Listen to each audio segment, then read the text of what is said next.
Champ de Lomé de Pierre Amrouche. Maison maritime. Ce rostre de béton qui s'ancre à l'océan coiffé de sa misaine de chaume crue, c'est mon ponton gracile, où je fais vigie, œil giratoire plongeant, droit au flot, balayant sans relâche les avant-postes, les voiles latéritiques et les palmeraies rares. Ici, matin, je vois la rue qui traverse ma ville et ma tête, et mes yeux, et mes doigts, les fesses des filles et les fesses des garçons, les demandes fébriles et les accords rieurs. Je vois le cortège des barges de fer et leurs donjons flottants,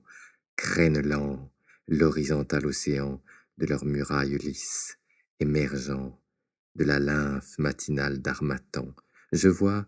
les larrons martyrs rejetés sur la grève, les corps ceinturés de barbelés, un clou de fer au front, les yeux cavés d'infinie stupeur, les chairs délitées en jupes de lambeaux, et les barracudas noceurs qui chahutent en rond attablés.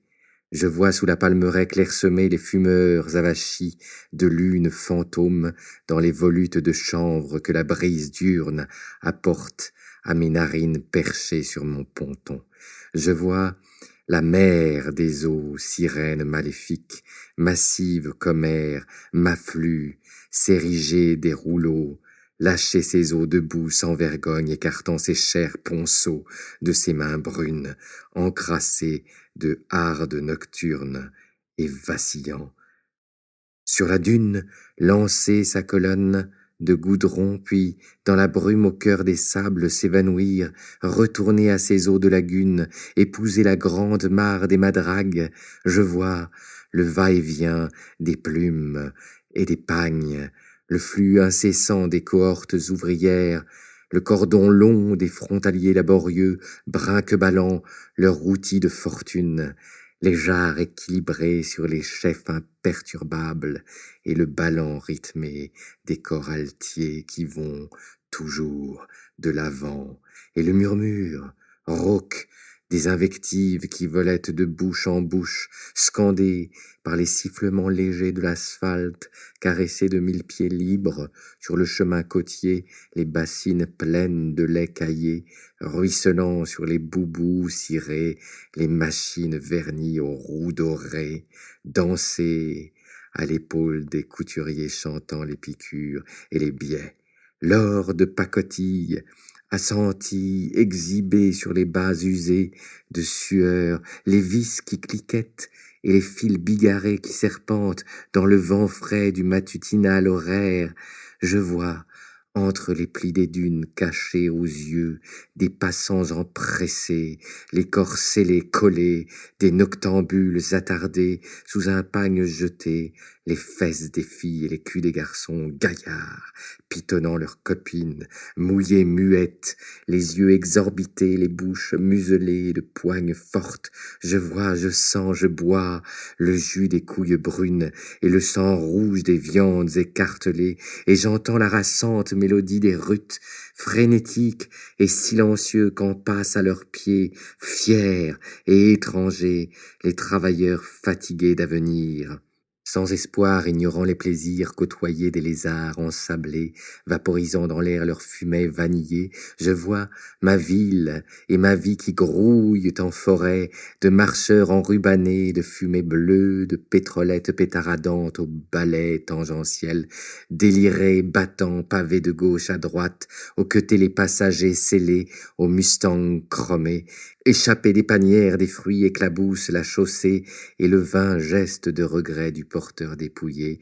de sa maigre marchandise bazardée sous les lazis. Je vois les chariots pyramidés de courges fraîches, les melons laqués, tressautants au chaos, les bouquets rouges et or des ananas barbus, organisés en éphémère mosaïque équilibriste, et l'éclat vif des yeux des revendeuses, et leurs regards coulés, obliques, chassant aux alentours mon regard fasciné, leurs seins libres, tangueurs indociles, sous le bassin brodé, et leurs génuflexions serviles pour décharger sans verser la gargoulette humide de rosée et l'alcool frais et sirupeux comme un jus de corps d'homme qu'elle déverse allongeait sur ma bouche béante, à fond de gosier gorgé de chaudes coulées de lave refoulantes. Et mon doigt, de rejet du col aux pieds, je vois les regards intéressés et les possibilités ouvertes, grandes, sur ma pensée dévoilée, et les rires étouffés, et les esquives feintes, et le refus accepté de mes mains perspicaces, plaquées sur les torses, manipulées à la hâte, pinçant les tétins brutalement gonflés de sang, vivifiant l'éclosion primitive des auréoles nénuphars. J'entends, je vois la ronde des baleines bleues,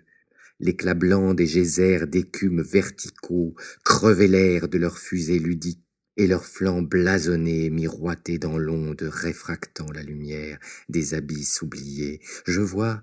carguer, fiers, l'austral inconnu, les hussards noirs de la garde marine, les shakos, les nœuds gravés de moussons tièdes,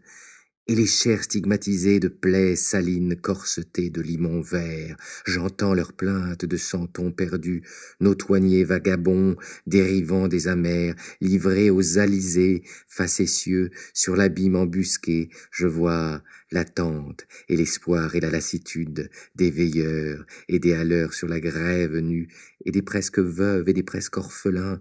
J'entends enfin flotter dans le vent de matine le claquement bref des latines dressant leurs cerfs-volants de chanvre hallucinés, et je vois le spectre des filets aux mâts exhibés, j'inhale la moisson océanique poissée d'angoisse, déversée au retour sans égard, des flancs gonflés, des pirogues culbutées allongées sur ma côte. J'entends, assoupi, le grondement des titans en convoi éléphantesque qui piétinent le bitume, gluant damné sous l'aplomb solaire. Je vois le poudroiement des ciments gris sur les carcasses avilies, des portefaix affamés, et l'empoignade grondante sous les coups répétés des gardes chiourmains féodés au cachique. J'entends, je vois, je bois, l'air chargé de suint qui stagne au ras des corps somnambules refluant dans la marée crépusculaire allés les journaliers vers la frontière crasseuse et son labyrinthe tracassier. Je vois, j'entends la fin des équipages, la torpeur des rêves des abusés qui gagnent les quartiers, le temps incertain qui marque le pas, les derniers dériveurs qui passent leur étrave sur les champs salins, marqueteurs de plage, et j'entends enfin, seul et triomphant, le barattement brutal de l'océan, et rien, plus rien. Je ne vois plus rien que la nuit. Je tends, attentif, mon protome de prédateur esselé, et je te vois soudain surgir des flots, Vénus maritime, seule dressée face à mon ponton chancelant, chaviré par ton corps de beauté, scarifié en résille, sous mille traits incisés au rasoir d'acier. J'entends ta voix claire, en langue vernaculaire, rameuter des couvents lagunaires, les initiés, Bodunsi. Je vois leur procession en pirogue affluer des bas-fonds, au son désarticulé des balafons de guerre et des mélopées. Je vois leurs pagnes blancs immaculés et le bouclier de leur poitrine huileuse, armorié du sceau de Sakpata. Je vois le sémaphore saccadé de leurs bras menaçants. J'entends le battement rythmé des pagaies sur les eaux et le staccato des conques marines qui sonnent mon rappel. Je vois l'inexorable encerclement de ma tanière et mon corps insoumis se dédoubler et me quitter. Je vois en longs sillons son sang se mêler à l'écume et torsader, tels des pitons démesurés, ses bras cingler l'air et pénétrer l'océan pour te retrouver.